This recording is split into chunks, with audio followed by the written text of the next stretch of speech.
Most of them have never been properly excavated. Many never will be.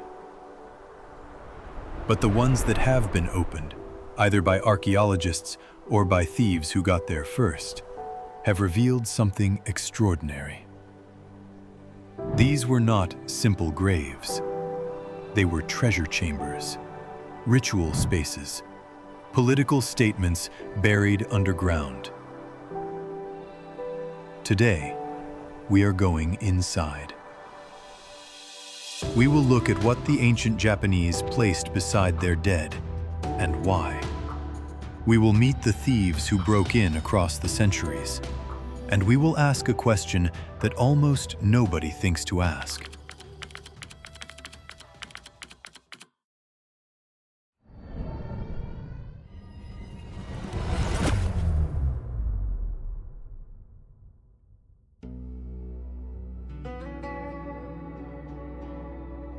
To understand what is inside a Kofun tomb, you have to understand one thing first. The objects buried with the dead were not random. They were a message. And that message changed over the 4 centuries of the Kofun period in ways that tell us exactly how Japanese society was transforming. In the early period, the 3rd and 4th centuries, the message was spiritual.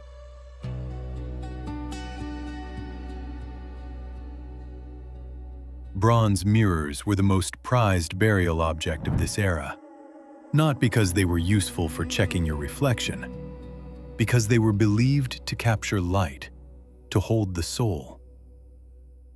In addition, the mirror was the most important tool for optical communication in this era, as the light that guided maritime traffic.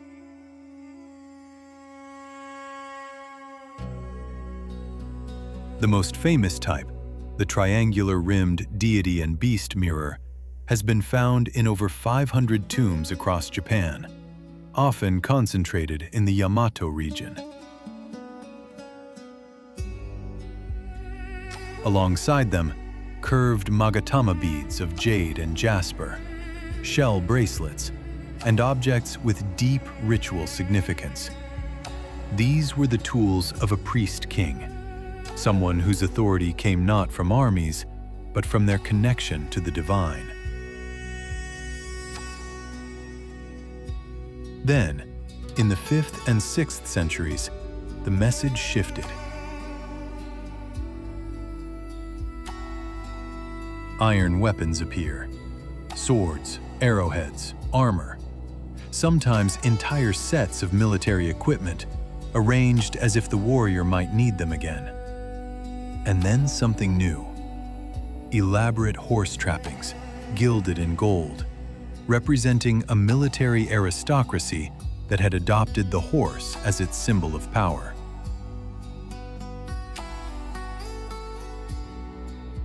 The shift from mirror to sword is not just aesthetic.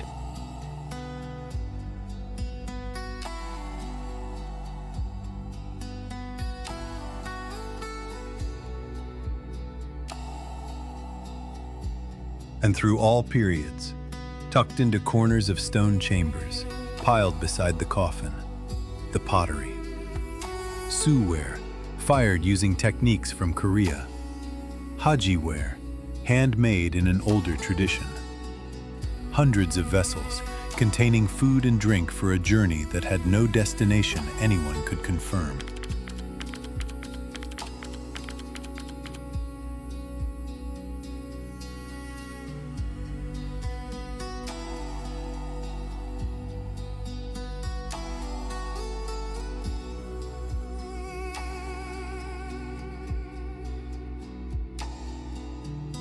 The earliest Kofun used a vertical shaft burial, a pit dug straight down, sealed with stones from above. Once closed, it was never meant to be reopened. These are intensely private spaces, designed for a single body, a single moment. But by the 6th century, A new type had spread across Japan from the Korean peninsula, the horizontal stone chamber. A horizontal chamber has a corridor, a passageway you can walk down, a stone door you can open and close, which means you can come back. Family members were buried here across generations. Spouses, children, retainers. In some ways, it is the ancestor of the family grave that exists in Japan today. But the horizontal chamber had an unintended consequence.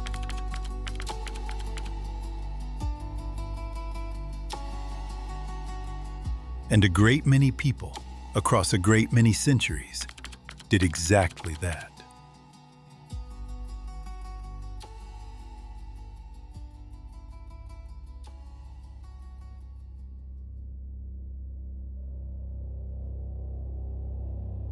The history of Japanese tomb robbery is long, colorful, and surprisingly well documented. Gilded horse trappings, bronze fittings plated in gold, were among the most targeted items. Iron swords with ornate silver or gold handles, jeweled crowns, and in rarer cases, the coffins themselves. A document from 1235 records that when the tomb of Emperor Tenmu and Empress Jito was broken into, the robbers found that Tenmu's remains were enclosed in a silver outer coffin. Jito, who had been cremated in accordance with Buddhist practice, was stored in a gilded bronze container. That document, the Abuki no Sanryo-ki, became one of the most important texts in Japanese archaeology. Because its sheer specificity was used, centuries later in the Meiji period, to confirm which tomb was actually the resting place of Tenmu and Jito.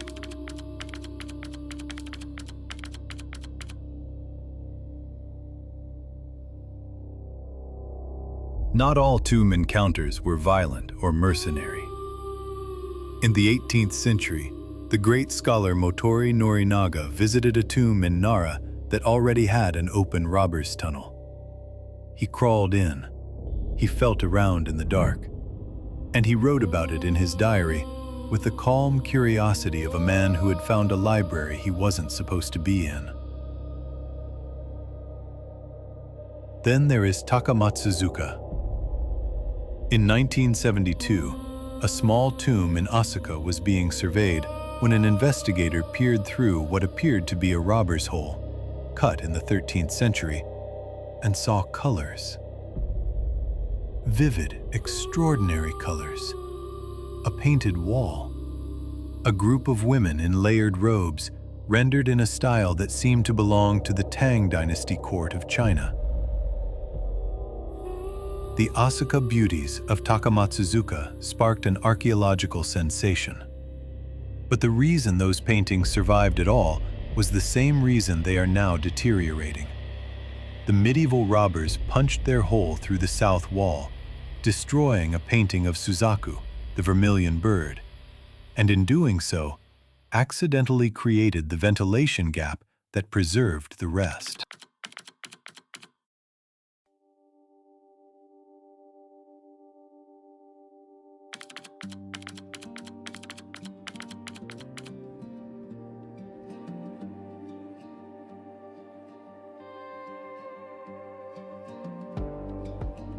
Most Japanese tombs contain no bones at all. Japan's volcanic soils are acidic. Calcium dissolves over centuries. In the majority of excavated Kofun, there is no skeleton, only a slight discoloration in the earth where the body once lay, and perhaps a few teeth. Teeth are the last survivors. The enamel that lets you bite an apple is harder than most of what surrounds it, and it outlasts everything else in the body by thousands of years. So when the stone sarcophagus at Fujinoki tomb in Ikaruga, Nara, was finally opened in 1985, the first completely unlooted royal tomb in decades, the discovery was almost overwhelming. The coffin had been sealed for 1,400 years. The grave goods were intact, gilded bronze horse trappings of extraordinary quality, a crown, shoes covered in ornamental metal fittings, a ceremonial sword. But the bodies? Dissolved. The interior of the coffin held a dark organic slurry, the chemical residue of 2 human beings.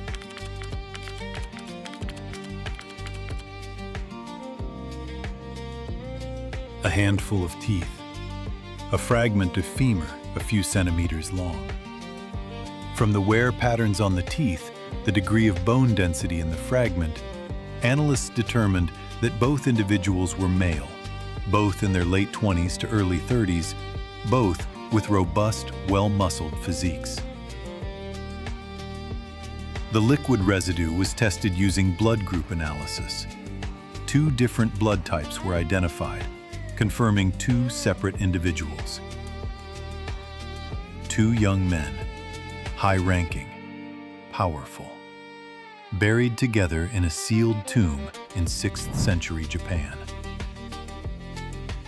History offered a candidate. In 587 CE, at the height of the struggle between the Soga and Mononobe clans, Prince Anahobe and Prince Yakabe were assassinated. 2 royal men, roughly the right age, roughly the right time. It has never been conclusively proven. The tomb keeps its secret.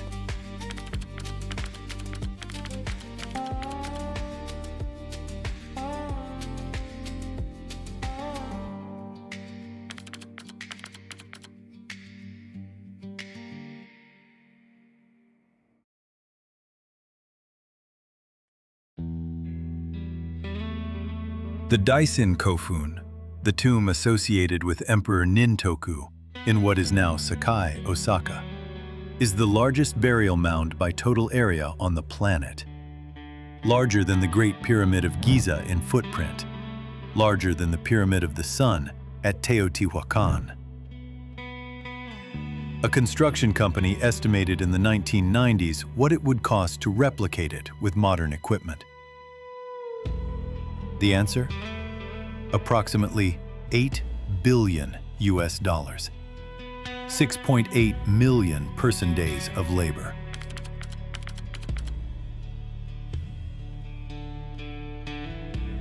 The Kofun were built primarily from earth, 1.17 million cubic meters of it in the case of Daisen. Armies of workers carried baskets of soil, tamped it into layers, and gradually raised the mound skyward. The slope was then armored with river stones, 5 million of them at Daisen alone, fitted together without mortar to form a hard white shell. When it was finished, the tomb did not look like a green hill. It gleamed white in the sun. The river stones reflected light across the moat. On the terraced levels, thousands of red Haniwa clay figures stood in ordered rows, red against white, a vivid boundary between the world of the living and the world of the dead. The interior was painted in cinnabar, a mercury compound applied to the stone walls to ward off decay and evil. Many stone chambers across Japan still glow red when excavated today. And the stone for the burial chamber itself was not chosen for convenience.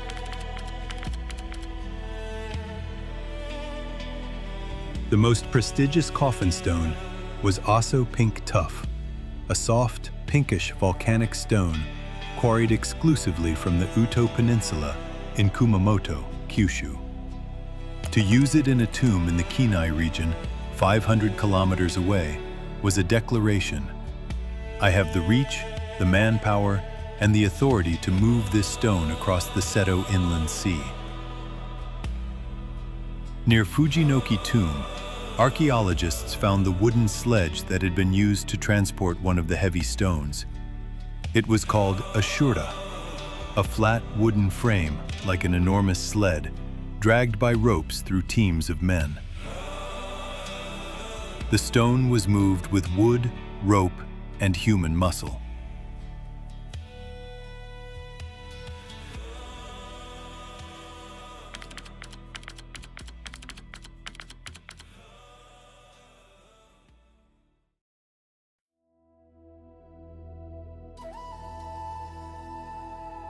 Himiko was the shaman queen of Yamatai, the ruler described in the Chinese chronicle Weiji as the woman who unified the warring states of ancient Japan around 240 CE. When she died, the record states, she was buried under a great mound, with 100 attendants accompanying her in death. The leading candidate for her tomb is Hashihaka Kofun in Sakurai, Nara, the oldest large keyhole-shaped mound in Japan. Its rear circular section measures almost exactly the 150 meters the Chinese record describes. Hashihaka is managed by the Imperial Household Agency as an ancestral tomb. No independent excavation has ever been permitted. If it is Himiko's tomb, and if the ritual mirror she was said to have received from the Wei Emperor of China is inside, it would be one of the most significant archaeological finds in Japanese history.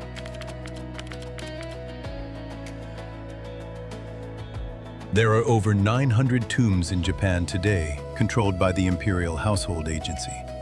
Most cannot be excavated. Many have never been properly documented. They sit in the middle of modern cities, circled by moats, surrounded by commuter traffic, covered in trees. The largest of them has a bicycle path around its outer moat. Office workers cycle past it on their way to work. Inside, possibly, are bronze mirrors, iron swords, jade beads, cinnabar red stone chambers, and bones that have been dissolving slowly for 1,500 years. The Kofun were built to last forever. And in a way, they have. Not because they were sealed perfectly, not because they were protected from robbers or from the slow chemistry of acidic soil. They have lasted because Japan decided they should. The same political logic that built them, that says the dead ruler's authority persists and must be honored and must not be disturbed, has kept them standing for 15 centuries. We have seen in this series how the tombs rose, from the four-cornered mounds of Izumo's sea kings to the giant keyhole pyramids of the Yamato rulers. We have seen how they fell, outlawed by the same central government that once demanded they be built, their symbols of power captured and reserved for the emperor alone. And now we have looked inside, at the mirrors and swords, the jade and gold, the painted beauties on walls that no one was supposed to see again.